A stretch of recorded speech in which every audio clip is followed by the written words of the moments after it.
எனக்கு இந்த அபார்ட்மெண்ட் எனக்கு ஓகே தான். எனக்கு அபார்ட்மெண்ட் பிடிச்சது காரணம் 4 பேர் பக்கத்துல இருப்பாங்க. சேஃபா இருக்கலாம், செக்யூரா இருக்கலாம், எல்லாமே ஓகே. அபார்ட்மெண்ட்ல கடுப்பான விஷயம்னா, ஒவ்வொரு அபார்ட்மெண்ட்டுக்கும் தேவையே இல்லாம ஒரு பொருள். அந்த அபார்ட்மெண்ட்ல இருக்கு. அந்த அபார்ட்மெண்ட் செக்ரட்டரின்னு ஒருத்தர் இருக்காரு சார். அவங்ககிட்ட இருக்கிற மோசமான விஷயத்துல முக்கியமான விஷயம் எதுன்னா, எவ்ரி வீக் கூட இல்ல, முடிஞ்சா every day apartment meeting conduct பண்ணிடுவாங்க சார். வா நீங்க எல்லாரையும் கூப்பிடுவோம். அவன் அந்த அபார்ட்மெண்ட் செக்ரட்டரியா இருக்கிறதுக்கு ஒரே காரணம் அவனுக்கு வேற வேலை இல்லை. வேற எந்த நல்ல வேலை இருக்கிறவனும் அபார்ட்மெண்ட் செக்ரட்டரி பதவி எடுக்கவே மாட்டான். இந்த ஆள் ரிட்டையர் ஆகி உட்காந்துட்டு ஒவ்வொருத்தரையா வான்னு வாட்ஸ்அப் குரூப் ஒன்று கிரியேட் பண்ணி நம்ம மீட்டிங் பண்ணலாம். மீட்டிங் பண்ணலாம்னா என் பேர்லாம் எழுதி நோட்டீஸ் போர்டில் ஒட்டி இவன் தான் டிஃபால்டர். திடீர்னு பார்த்தா ஒரு கிரில் கேட் பூட்டிருக்கும். வெளியே போக முடியாதுங்கிற மாதிரி ஆகும். சாவி அவன் வச்சிருப்பான்.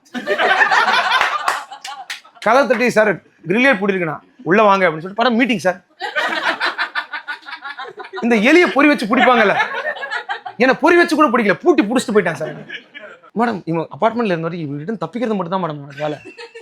நான் சத்தியமா மேடம் வாழ்க்கையில ஐடி கம்பெனில வேலை பார்த்து ஆன்சைட் போலான்னு ஆசை வந்துருச்சு எனக்கு. ஏன் தெரியுமா? அவன் பையன் அப்படி போயிட்டான். அவன் பையன் கூட தப்பிச்சிட்டா, நான் உங்ககிட்ட மாட்டிக்கிறேன்டா அப்படி.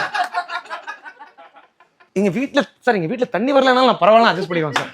ஏன்னா தண்ணி வரலன்னா இவர்கிட்ட போகணுமே, ஒரு பெரிய மீட்டிங் ஆயிருமே அப்படின்னு சொல்லிட்டு பயந்து ஆஃபீஸ் மீட்டிங் முடிச்சு வெறுப்பா இங்க வந்தா, இங்க வா முதல்ல இருந்து மீட்டிங் வா. ஆனா அந்த ஆள்கிட்ட ஃபர்ஸ்ட் நாங்க குடி போனப்போ எங்க வீட்டுல ஒரு பிரச்சனை இருந்துச்சு. என்னன்னா ஒரே ஒரு தடவை அவன்கிட்ட போயிருக்கேன். எதுக்குன்னு நான் சொல்றேன். யாரோ வருவாங்க, திடீர்னு கதவை தட்டுவாங்க. திறந்தா சார் கார்த்திகேயன் அப்படிம்பாங்க.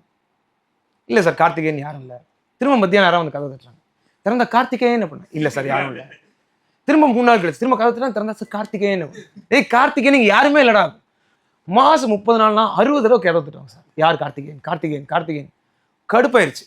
சரி ஃபர்ஸ்ட் டைம் இவங்கிட்ட போறேன். சார் இந்த மாதிரி what is the problem?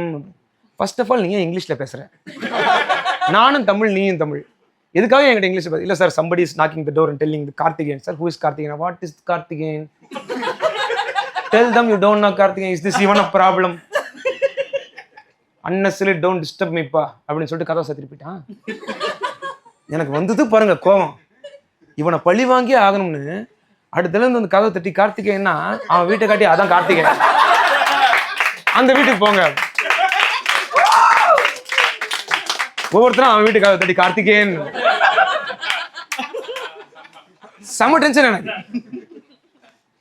WhatsApp open பண்ற மெசேஜ் வருது, கார்த்திகேயன் பத்தி மீட்டிங் கண்டக்ட் பண்றோம், உடனே வந்து கலந்துக்கோங்க.